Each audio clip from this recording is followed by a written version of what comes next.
경남 바다 위에 섬 하나가 덩그러니 있습니다. 이름은 마산해양 신도시. 신도시란 말이 무색할 만큼 건물도 사람도 불빛도 없습니다. 3,835억의 혈세를 들였지만 수년째 아무 수익 없이 이자만 400억 원을 넘게 내고 있다고 하네요.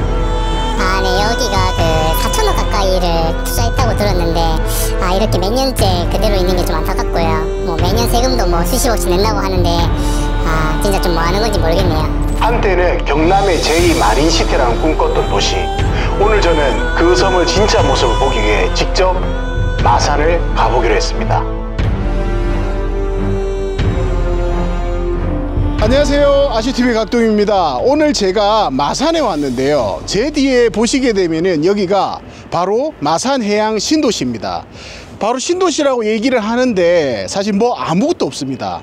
오늘 국화축제가 이 앞쪽에서 진행하다 보니까 차량이 들어와 있는 곳도 있는데 실제로는 저기는 아무것도 쓰지 못하는 그냥 허허벌탄 땅이었다라고 보시면 될 것 같아요. 자, 그럼 가까이 가가지고 땅을 한번 살펴볼 수 있도록 하겠습니다. 가보실까요?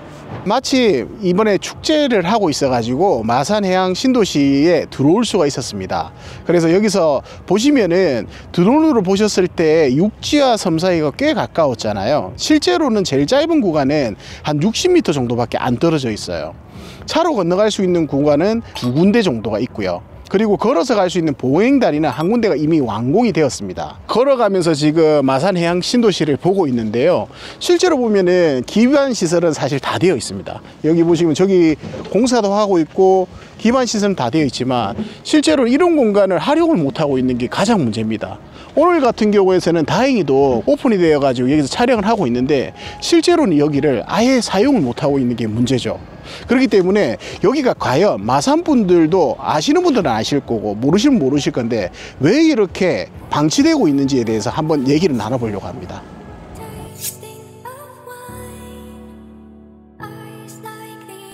해양 신도시, 이게 뭐지? 하시는 분들도 계실 텐데요. 쉽게 말하면 바다를 매립해서 새로운 도시를 만든다는 겁니다. 대표적으로 인천 송도 국제도시, 그리고 부산에 있는 마린시티가 있습니다. 두 곳은 원래 바다였던 곳을 매립해서 땅을 만들었고 그 위에 도로, 건물, 주거단지를 세워 지금처럼 도시로 완성된 사례입니다. 송도는 국제 업무 중심으로 개발되었고 마린시티는 고급 주거 중심으로 개발되어서 성공적인 사례로 꼽히고 있습니다. 근데 이번 마산해양 신도시는 앞서 말씀드린 송도와 마린시티랑은 성격이 다릅니다. 이게 도시를 만들려고 바다를 메운 게 아니라 가포신항을 만들면서 나온 준설토를 통해서 인공섬이 만들어진 거거든요. 처음부터 도시 개발을 하려고 만든 게 아니라 항만 개발의 부산물로 생긴 해양 매립지라고 볼 수 있는 거죠.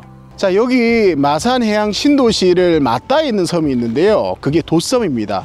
저기 보시게 되면은 돛섬이 저기 보이는데요, 마산 분들은 한 번쯤은 와보셨을 거고 저도 여기에 대한 추억이 있는데 예전에 가족들이랑 소풍 오면서 동물원도 있었고 배도 타고 그리고 거기서 놀았던 추억들이 새록새록 생각이 납니다. 안타깝게도 지금 같은 경우에는 그것들이 다 사라지고 산책로만 남아있는 상황이다 보니까 많이 안타까울 뿐이죠. 그래서 이번에 보니까 해양 신도시와 돛섬이 연결이 되면 이게 정말 기대되는 거라고 보면 될 것 같아요. 잘만 개발된다면은 실제로 마산의 대표 관광 지역으로 다시 올라가지 않을까라는 내심 기대도 하고 있습니다. 저는 여기 이렇게 인공섬이 생긴 줄 몰랐거든요. 근데 대표님, 이 해양 신도시는 애초에 왜 만들어진 건가요? 그게 어떻게 만들어진 거냐면 마산해양 신도시의 시작은 약 22년 전으로 거슬러 올라갑니다. 2003년 해양수산부 옛 마산시는 마산항 서항과 가포지구를 함께 개발하겠다는 국책사업 마산항 개발사업을 추진했습니다. 그 과정에서 지금의 마산 하포구 옛 가포해수욕장 부지를 매립해서 마산 가포 신항을 만들었어요. 그런데 당시 마산은 바닥이 얕아서 대형 선박이 드나들 수 없다는 게 문제였죠. 수심 평균이 6m 정도밖에 되지 않아서 하물선이나 3만톤급 선박은 접안 자체가 어려웠습니다. 그래서 항로 수심을 12.5m까지 준설하면서 큰 배가 드나들 수 있도록 만든 겁니다. 그런데 문제는 그때 나온 준설토가 즉 바다 밑에서 퍼올린 흙과 모래들이 버릴 수 있는 공간이 필요했던 거예요. 이 과정에서 시간과 비용을 줄이기 위해 항만에서 1km 떨어진 마산 앞바다에 준설터 투기장을 만들었습니다. 하지만 이게 큰 논란을 낳았습니다. 해양 수질도 오염되고 도시 경관까지 훼손되는 환경 문제까지 불거져 버렸죠. 이런 문제들이 계속 불거지자 결국 창원시는 방향을 바꿉니다. 64만 제곱미터의 인공섬, 지금의 마산 해양신도시가 개발 계획이 발표된 겁니다. 이 마산 해양신도시 조성에 들어간 돈은 약 3,400억 원 혈세가 투입됐습니다. 이 중에 창원시가 갚아야 할 은행 대출 금액이 994억 원. 이 994억 원에 대한 대출이자만 이미 400억 원이 넘게 지출한 상태입니다. 처음부터 이 도시를 만들려고 한 건 아니었지만 이왕 생긴 땅이라면 활용하자 라는 부동산 개발의 기대감은 커졌고, 당시의 바다 위에 새로운 도시가 생긴다는 생각만으로도 시장에서는 큰 호재로 받아들였습니다. 친수공간과 새로운 택지 조성이라는 말만 들어도 말 그대로 황금알을 낳는 개발 사업처럼 여겼죠. 하지만 기대는 커질수록 우려는 함께 나왔습니다. 이대로 가면 또 아파트 위주의 막개발이 되지 않느냐라는 비판이 있었고요. 공익 중심으로 개발되어야 한다는 여론도 점점 힘을 얻었습니다. 그래서 결국 이 마산 해양 신도시는 공공과 민간이 함께 참여하는 복합개발 방식으로 방향을 잡게 된 겁니다. 자, 여기 마산 해양 신도시 주식회사 사무실에 나와 있는데요. 바로 뒤쪽으로 보게 되면은 마산 해양 신도시 매립공사를 진행하고 있는 현대산업개발 사무실 바로 앞에 나와 있습니다. 마산 해양 신도시 민간개발 공모는 2014년 2025 창원 도시개발 기본계획 수립된 이후부터 본격적으로 시작됐습니다. 그 다음해인 2015년 8월 창원시는 관광, 문화, 비즈니스 융합된 국제 비즈니스 센터를 목표로 642만 제곱미터 규모로 민간 사업자 아이디어를 공모를 진행하였습니다. 하지만 근데 결과는 연속적인 무산이 되고 말았습니다. 첫 공모에는 부영주택이 참여했습니다.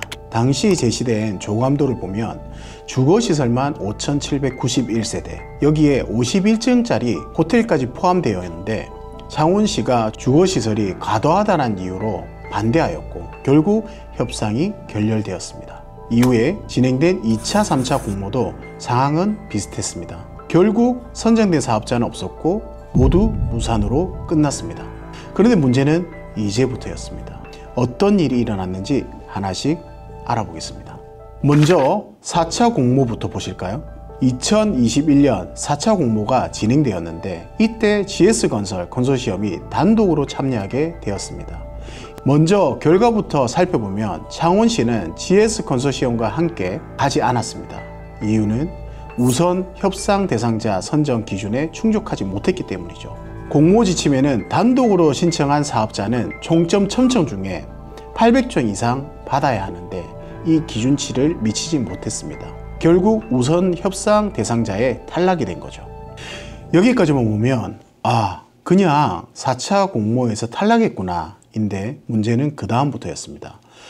5차 공모가 진행되는 중 컨소시엄에 참여했던 한 업체가 시의 결정에 불복하면서 평가가 부당했다라는 소송을 제기했고 결국 2024년 6월에 법원이 이 업체에 손을 들어줍니다. 5차 공모를 중단해달라 라는 요구의 기각, 4차 공모 재평가를 하는 데서는 승소했습니다. 결국 창원시는 다시 GS컨소시엄이 기준에 맞는지를 재평가해야 하는 상황이 된 거죠. 그런데 문제는 4차 공모가 정리되기도 전에 같은 해에 바로 5차 공모가 진행됐다는 점입니다. 5차 공모에는 HDC 산업개발, 즉 현산 컨소시엄이 참여했고요. 그해 10월 현산 컨소시엄은 우선 협상 대상자로 선정이 되었습니다. 즉 협상 테이블에 앉을 자격을 확보한 상태였죠. 하지만 협상은 순탄치 않았습니다. 2021년 11월부터 13차례 협상이 이어졌지만 핵심 쟁점은 바로 생활형 숙박시설 생숙이었습니다. 2021년 정부가 건축법 시행령을 개정하면서 생숙을 주거용으로 사용하는 걸 전면 금지했기 때문입니다. 그러다 보니 사업자 입장에서는 이대로 분양하기는 어렵다. 오피스텔처럼 쓸 수 있어야 한다는 판단을 했던 거죠. 그래서 협상 과정에서 용도 변경을 공식적으로 반영해 달라는 요구가 있었던 거예요. 하지만 창원시는 특혜 소지가 있다며 이를 받아들이지 않았고 결국 협상이 결렬됐고 우선 협상 대상자 지위도 취소됐습니다. 이에 현산 측이 소송을 제기했고 1심에서는 창원시가 승소, 현재 항소심을 진행 중입니다. 다만 항소심이 끝나기 전까지는 현산이 우선 협상 대상자 지위를 유지하게 되었습니다. 현재 상황을 보면 이렇습니다. 4차 공모는 사업자가 재평가를 요구하며 창원시가 재평가 절차를 예고한 상태입니다.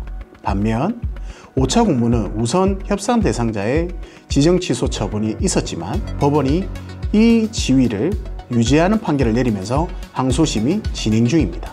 결국 마산해양신도시는 법정 공방 중인 도시, 즉 소송 중인 도시입니다. 그래서 현재는 이 두 소송이 어떻게 마무리되느냐에 따라서 사업의 방향이 완전히 달라질 전망입니다. 자, 이게 계획대로만 되면 정말 희망 가득한 내용으로 지금 들리는데요. 이런 계획과 현실의 차이가 얼마나 날지 많이 궁금합니다. 얼마나 실현이 될 수 있을지 여전히 의문으로 남는 상황인 것 같아요. 자, 여기까지 오늘 아쇼TV였습니다. 감사합니다.